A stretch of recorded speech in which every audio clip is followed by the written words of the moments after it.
go hide. They're going to find you. This time on Unexplained Mysteries, Taken, the abduction phenomenon. Men and women who claim they have been taken by aliens. The next thing I remembered was seeing the beam coming right towards the back of the canoe. You'll hear stories of bizarre experiments performed on unwilling human subjects. They put a metal rod to my tailbone. I had something shoved up my nose. Witness their moments of anguish, relived through hypnotic regression. Coming towards us, I don't know what it's going to do. It makes me feel like I'm flying apart.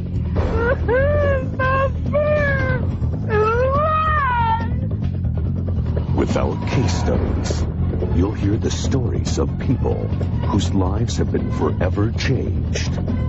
All of a sudden, I feel like my whole body is on fire. Every inch of my skin is burning. And I realized I couldn't move. The researcher who thinks he's discovered an alien agenda. There's a very great interest on the part of the UFO occupants in human reproduction. They do need our genes to propagate their own species. The abductee who claims he's been forced to breed with his captors. I was with an alien that wasn't totally at will. It's hard to explain. The survivors who struggle to cope with the aftermath of their ordeals. I know how crazy it sounds for a woman to say she's been implanted with an alien fetus, but I'm sorry, it's the truth. The experts who believe the shocking accounts. These people have been traumatized by a very real and present experience in their lives. And the skeptics who say it's all a figment of the imagination. They can't tell the difference between whether it was a memory or a real event. And you'll see our final analysis of all the evidence in our UNX report as we uncover the facts about alien contacts on Unexplained Mysteries, Taken, the abduction phenomenon. Over the past 3 decades, the number of reported alien abductions has skyrocketed. Men and women claim to have been taken by extraterrestrials and transported on beams of light into spacecraft. In order to unlock these incredible stories, experts have experimented with regressive hypnotherapy. Over and over again, we get these hidden consistencies in abduction reports which come out through hypnosis. These individuals report this experience as real. It is not dream, it is not fantasy, it is not delusion. Abductee accounts revealed under hypnosis are shocking in their consistency. And this is when I saw this spotlight then was doing this like a beam. Once the beam of light hit me, I was paralyzed. And at that moment, that's when I was on the craft. They were about 3 feet tall. Maybe this high.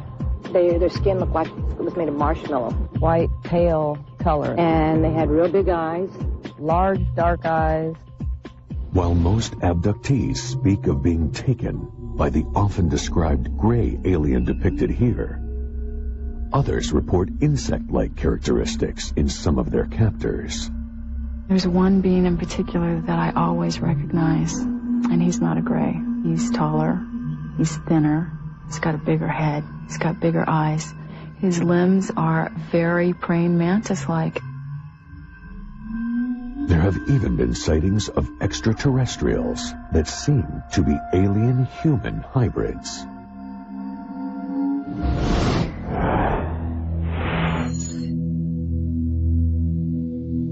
According to experts, one of the most telling signs of abduction is a gap of hours or days that cannot be accounted for. This missing time aspect is very, very common in abduction experiences, where the person cannot remember where he or she was. One possible reason for the lost time, alien testing. With uncanny similarity, nearly all report being subjected to insidious medical experiments. The person will describe being on a table, which is generally metallic. They are unable to move. They describe operations which take place. The next thing I remember, they have this thing in front of my eye. Like a metal instrument that was kind of like shaped like an L, and it went all the way back down to here, though, in my throat. Abductees point to the scars they retain from their encounters as proof of the experience. Connie Smith thought she had merely dreamed of a violent UFO encounter.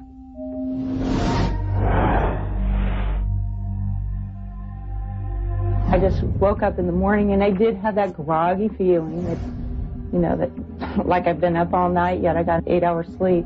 And I sat down on the couch, and I looked down, and I had a mark just above my knee, and there was no pain to it. You could poke at it, and there was no pain. And then I had a little scab in my belly button with a little pinhole puncture mark in the middle. Her suspicions deepened when her daughter reported a similar experience. She had the same huge bruise, which was not painful to her, and I asked if I could see her belly button, and I checked, and she had the same thing as I did. Jesse Long says he has been abducted repeatedly since his first close encounter at the age of 4. After being subjected to a battery of experiments, he was returned home with a similar telltale scar. My mother remembers me pointing out that I had a scar on my leg. She said it never bled. Under the skin, Jesse detected a solid object. It was in my leg for 34 years, and I finally decided to have it removed. And this is what they took out. Tests on the object determined its composition to be silicone and trace metals. Jesse believes it is a tracking device. Brian Koski also says he is the victim of multiple abductions.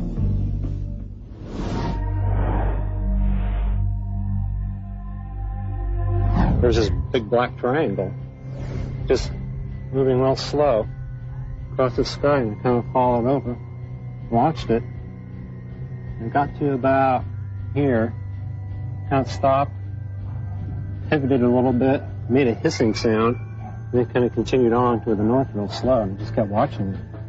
He says that he was permitted to move about the ship. Have these little silver panels that they tend to control the ship with their mind. This is the tail they seem to do their navigation from. Are these accounts merely fantasies, or are they evidence of a staggering development which will alter the course of mankind? Coming up on Unexplained Mysteries, do these twins share an experience so frightening that it proves they have been taken by aliens? The next thing I remembered was they turned me over, and then they were doing some type of anal exam. And can their story pass the lie detector test? There's absolutely, positively no doubt in my mind that they are being absolutely honest with me. And later, are UFOs snatching humans as part of a chilling plan that could alter our future? I felt as if somebody had taken my insides and just ripped me open inside, and I could feel something pulling out of me. Could alien crossbreeding be behind these close encounters?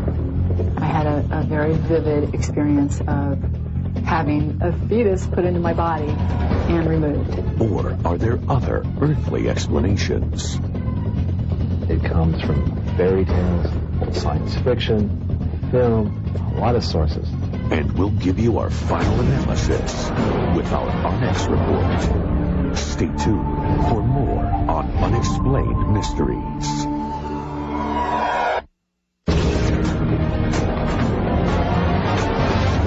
Unexplained Mysteries, Taken, the abduction phenomena. One individual story about being taken may be hard to believe. But what about mass abductions? Groups of people all seized at once, recalling the same chilling event.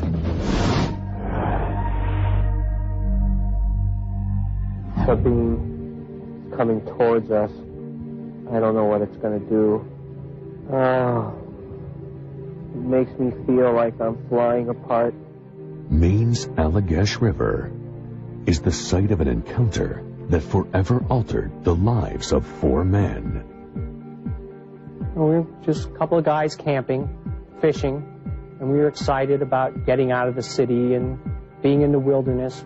Art students Charlie Folse, Chuck Rack, and twins Jim and Jack Weiner were looking for a break from the city when they set out for the backwoods of Maine. The last thing on our minds was any UFOs or anything like that. We just wanted to go fishing. It was very, very dark. So we decided to build a fire so we could find our way back to our campsite. And all 4 of us climbed in one canoe with our fishing equipment and headed out into the lake. We were out there for approximately 15 or 20 minutes fishing with no luck.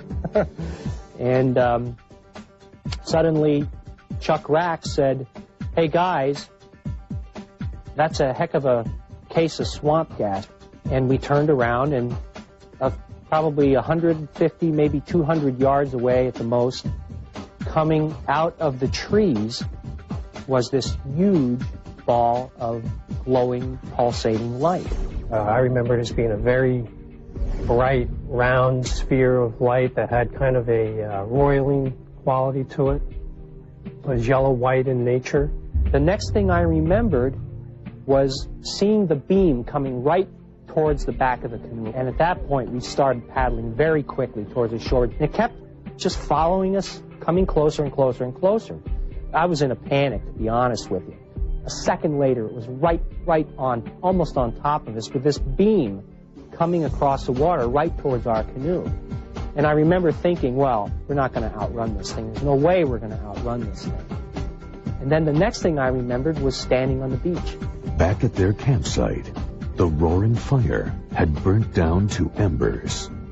Elapsed time we thought was 15 or 20 minutes, tops.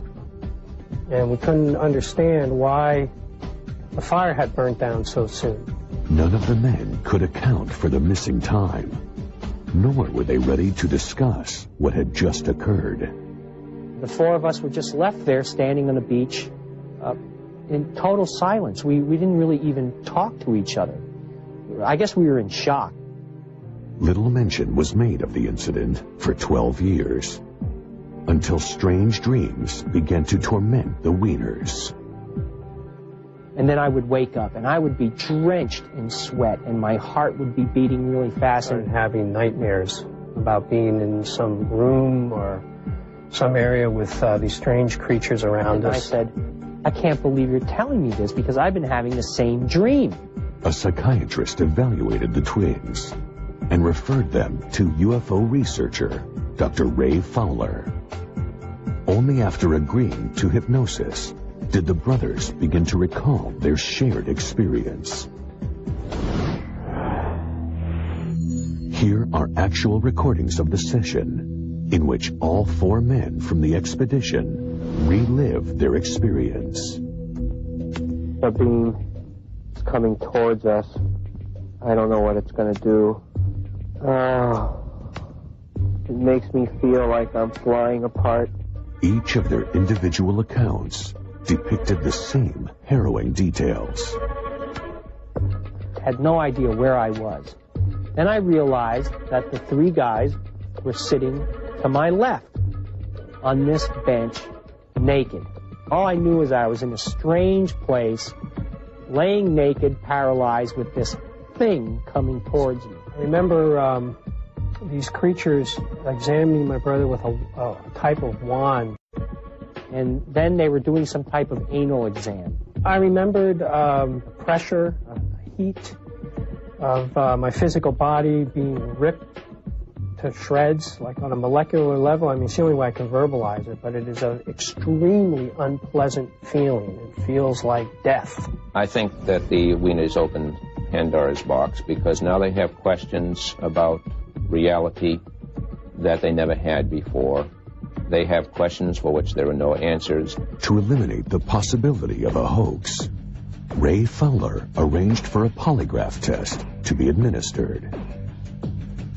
After administering the examinations, there's absolutely, positively no doubt in my mind that they are being absolutely honest with me when they tell me that they were confronted by a phenomena in the Allagash region.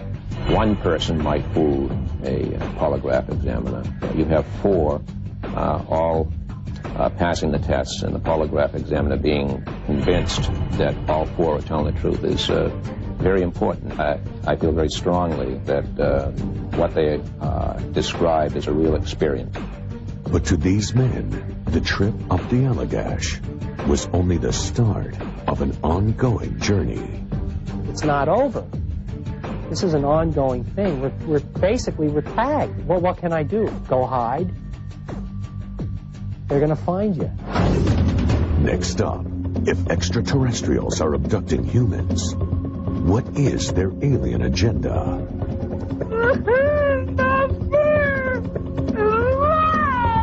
That is a woman crying out in emotional pain that her child is being taken from her. Are these events tied to the essence of human biology?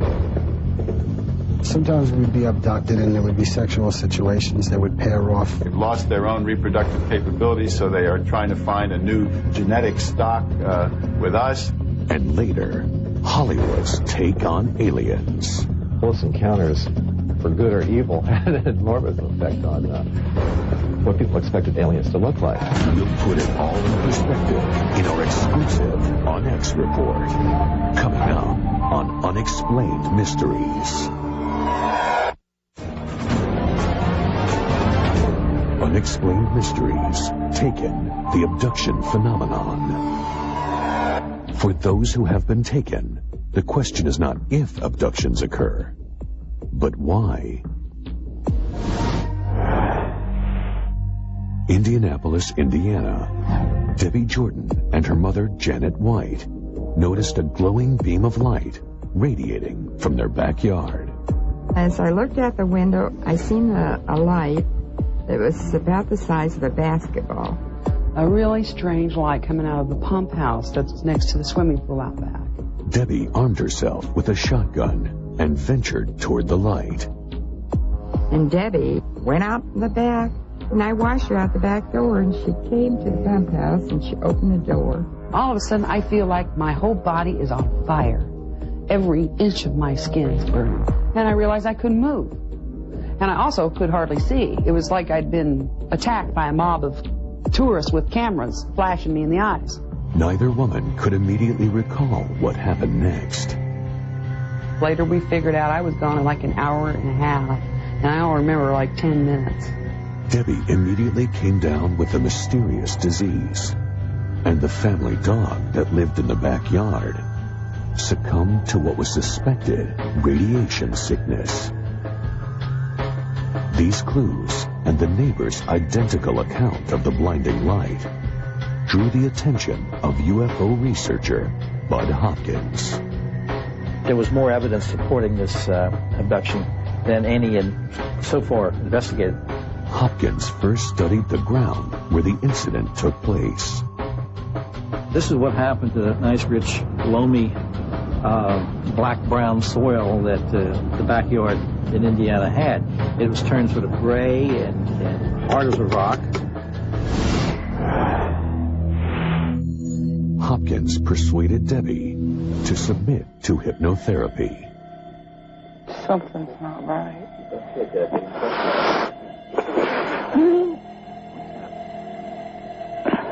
Like I was being squashed. What? Your whole body? My stomach. Under hypnosis, an alarming discovery. Debbie Jordan had been pregnant at the time of the incident, but lost the baby. I felt as if somebody had taken my insides and just ripped me open inside, and I could feel something pulling out of me, and this little tiny thing that looked like a mouse with no skin on it. This is the first case that let us understand the alien's purpose. Hopkins' theory that alien abduction phenomenon is related to a need to genetically manipulate the human species.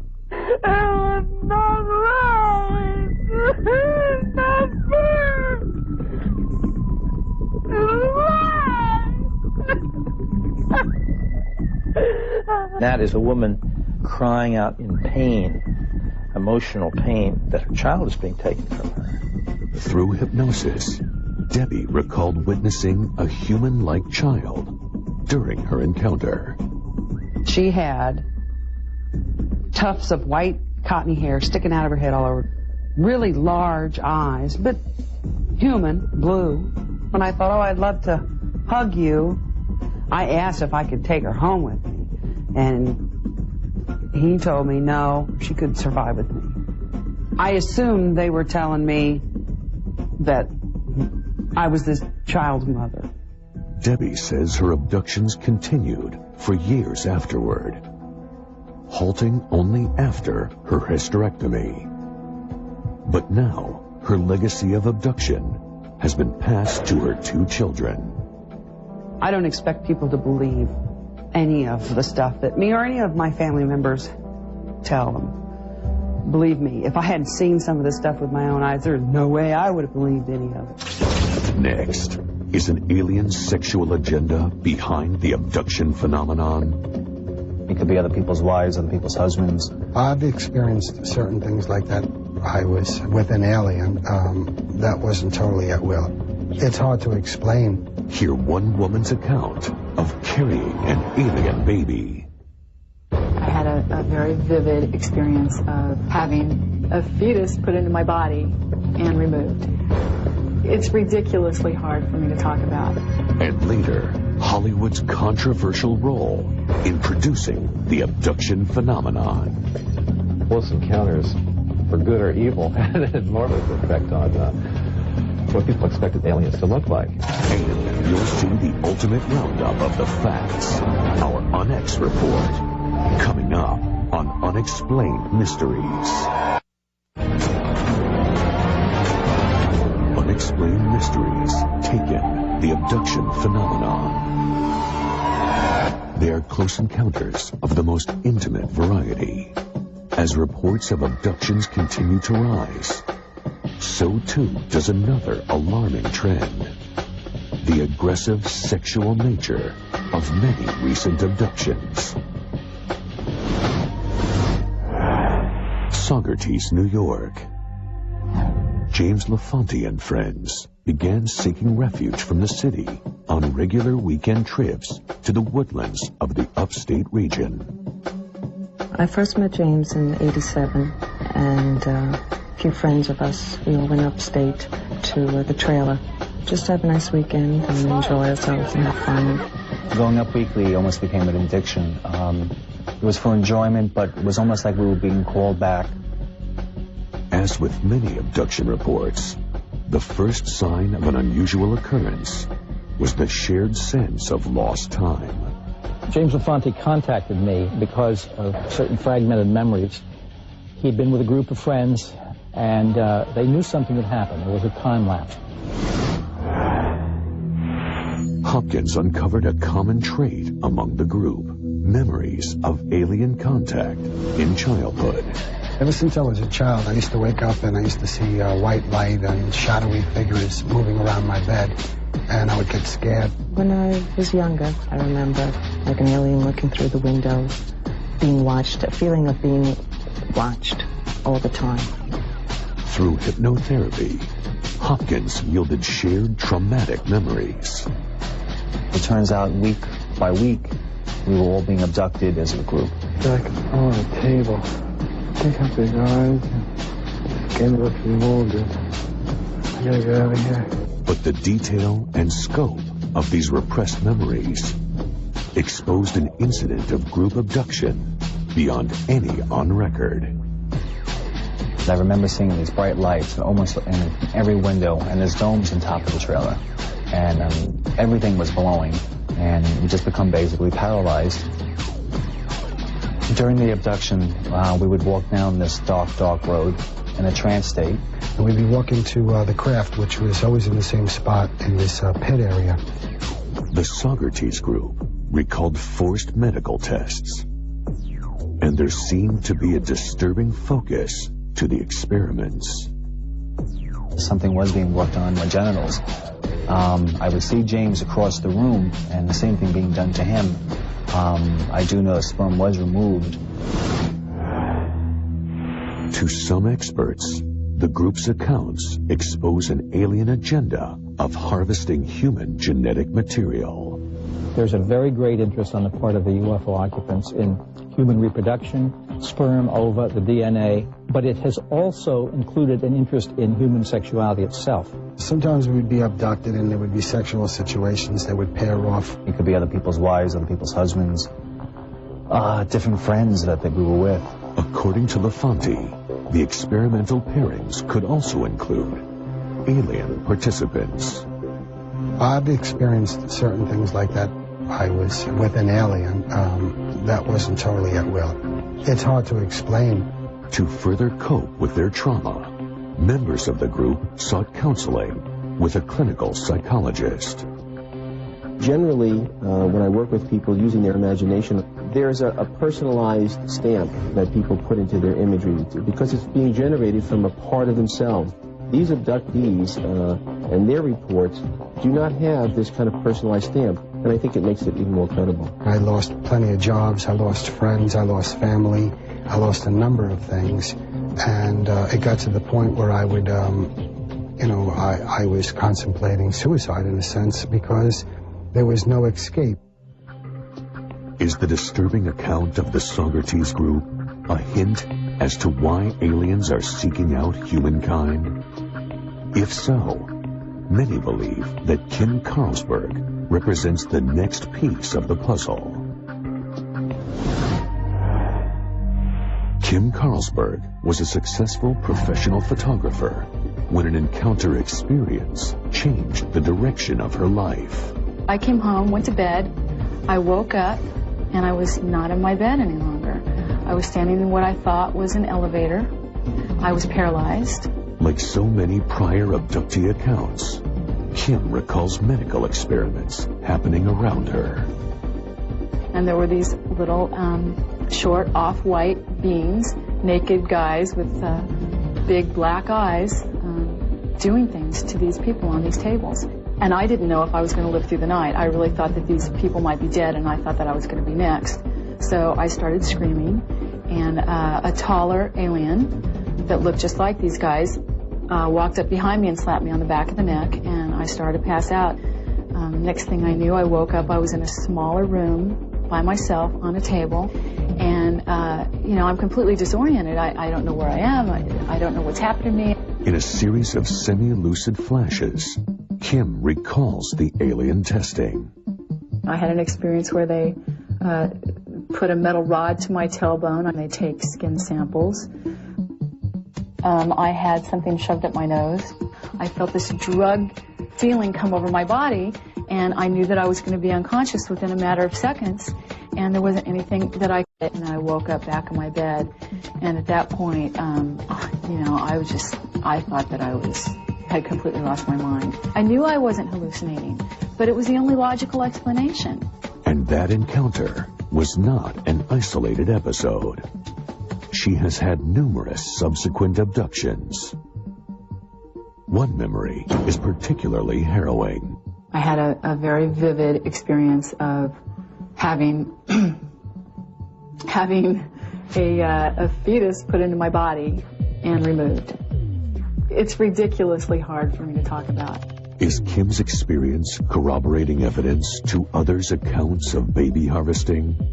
If so, why would an advanced race need human babies? One theory holds that alien evolution may have stalled, requiring human DNA for future development. Some people hypothesize that their planet or where they come from is arid and barren, and they've lost their own reproductive capabilities, so they are trying to find a new genetic stock with us. They do need our genes to propagate their own species. It's a recurring theme that we hear from a lot of abductees. They're studying us, they're studying our sexuality, our emotions, and they're using us for some design goal as the center of this experiment. Kim's story has been met with fierce skepticism. I know how crazy it sounds for a woman to say she's been implanted with an alien fetus. I'm an intelligent woman, I'm highly educated, I know how the world perceives it, but I'm sorry, it's the truth. To Kim and all abductees, the need for more research into the abduction phenomenon is urgent. Such study could either prove the reality of their claims or provide alternate answers for these troubling encounters. An extraordinary phenomenon such as this demands an extraordinary investigation. It is irresponsible to dismiss it. Next, on Unexplained Mysteries. Are these alien encounters influenced by popular culture? The more people know about what aliens are expected to look like, the more they're likely to describe an alien as looking like that preconceived idea. Or is Hollywood merely mirroring actual incidents? I think what was unique about Close Encounters is it was science fiction, and yet in a sense it wasn't. They can't tell the difference between whether it was a memory or a real event, or whether it was imagination. And this is the problem. And finally, we'll analyze the evidence in our UNX report on Unexplained Mysteries.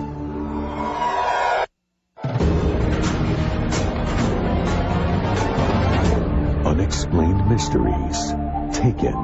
The abduction phenomenon. With reported sightings and alien encounters growing each year, so too have the skeptical inquiries from non-believers. Notable among this group are a number of prominent psychologists who claim that the real root of the UFO phenomenon lies deep in the unconscious mind. It's what we call waking dreams. When people start to fall asleep, on many occasions, they have a peculiar mixture of reality and fantasy or dreams. And in this particular state of consciousness, which is an altered state, they see little aliens and they see spaceships and lights in the sky and so on. But others defend the technique for abductees in this fragile state. They appear to have been overwhelmed by an episode outside their own control and making, which leaves them in a post-traumatic state. It is this very condition that makes them vulnerable to suggestion. They can't tell the difference between whether it was a memory or a real event, or whether it was imagination. And this is the problem. It's very interesting. Either there's something very special about this fantasy that causes what otherwise does not occur, or it's not a fantasy. Others point out that abductions were scarcely reported before the science fiction boom of the mid-1950s carried visions of aliens into popular culture. This is a composite of what they look like. Larger eyes, smaller nose, no lips, no protruding part of the ear, no hair, and a gray tone to the skin. A New Hampshire couple, Betty and Barney Hill, made news by becoming the first to claim that they had been abducted by aliens. UFO experts point to the Hill abduction as a watershed event in alien evolution. But to author James Oberg, the case is notable for more earthly reasons. A lot of Betty's memories are directly traceable back to a movie called Invaders from Mars. Many of the themes, many of the imageries from that film appear in almost recognizable form in Betty's story. In the account, there was kidnapping, being taken on board a flying saucer. There were needles being inserted into people's brains or other parts of their bodies. Barney Hill's recollections focused on one major feature. The unique feature here is these wrapped-around eyes, the eyeballs that move off to the forehead, off to the side of the head. It was very original, and yet less than 2 weeks after this face first appeared on television, Barney Hill, under hypnosis, suddenly remembered that his aliens had eyes like that, had eyes that wrapped around. Was it cause and effect? Did he see the show? Was his memory polluted by this Hollywood version? Can't prove it, but the sequence is highly suggestive. By the early 1970s, Hollywood seemed to settle on an accepted standard for what an alien looked like. According to skeptics, this design trend was again echoed in the description by alleged abductees. The thing you'll never forget when you look into the face of these things is the eyes.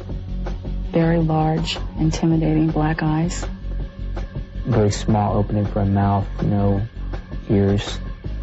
Tremendous head, very thin body, long arms. Yet, science fiction archivist Ron Miller traces images back much further.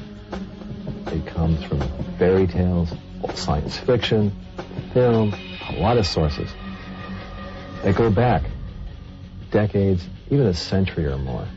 One of the earliest sort of realistic depictions of an alien I have from a book that was published in 1884. 90 years later, a Steven Spielberg film about alien contact cemented the image.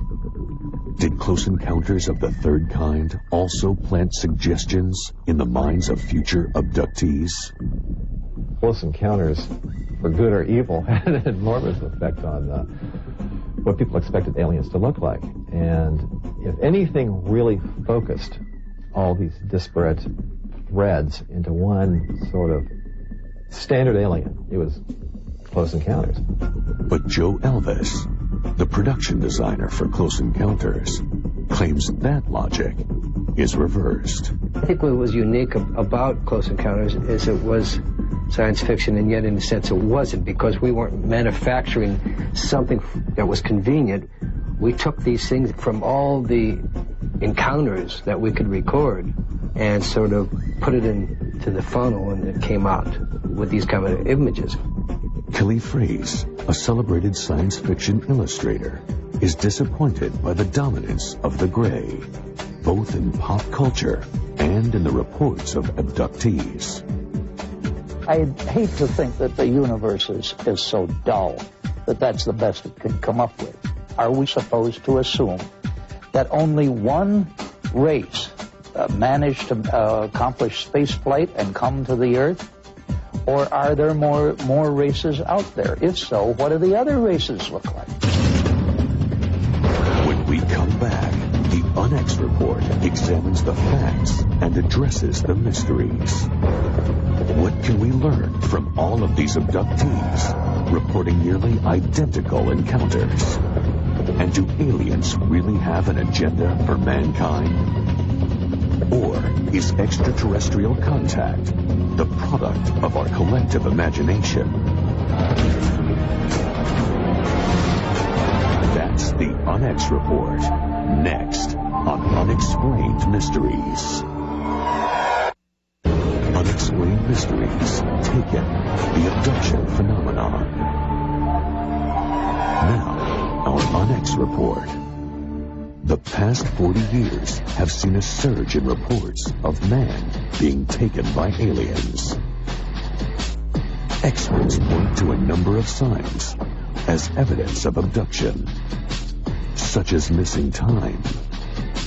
This missing time aspect is very, very common in abduction experiences, where the person cannot remember where he or she was. Other indications include strange medical symptoms and even implants. It was in my leg for 34 years, and I finally decided to have it removed. And this is what they took out. The use of hypnosis is increasingly being used to access hidden memories of alien encounters. There were these little short off-white beings, naked guys with big black eyes, doing things to these people on these tables. I felt as if somebody had taken my insides and just ripped me open inside. Over and over again, we get these hidden consistencies in abduction reports which come out through hypnosis. And there are striking similarities in the descriptions of the aliens. Very large, intimidating black eyes. Very small opening for a mouth, no ears. Tremendous head, very thin body, long arms. Many encounters now seem to reveal that an alien breeding agenda may be behind many abductions. There's a very great interest on the part of the UFO occupants in human reproduction. They do need our genes to propagate their own species. I had a very vivid experience of having a fetus put into my body and removed. Among the most compelling cases are mass abductions. Subjects are taken together and recall the same experience. During the abduction, we would walk down this dark road in a trance state. I remember these creatures examining my brother with a type of wand. Polygraph machines have further verified their accounts. There's absolutely, positively no doubt in my mind that they are being absolutely honest with me. But skeptics maintain that Hollywood is the real source of all alien sightings.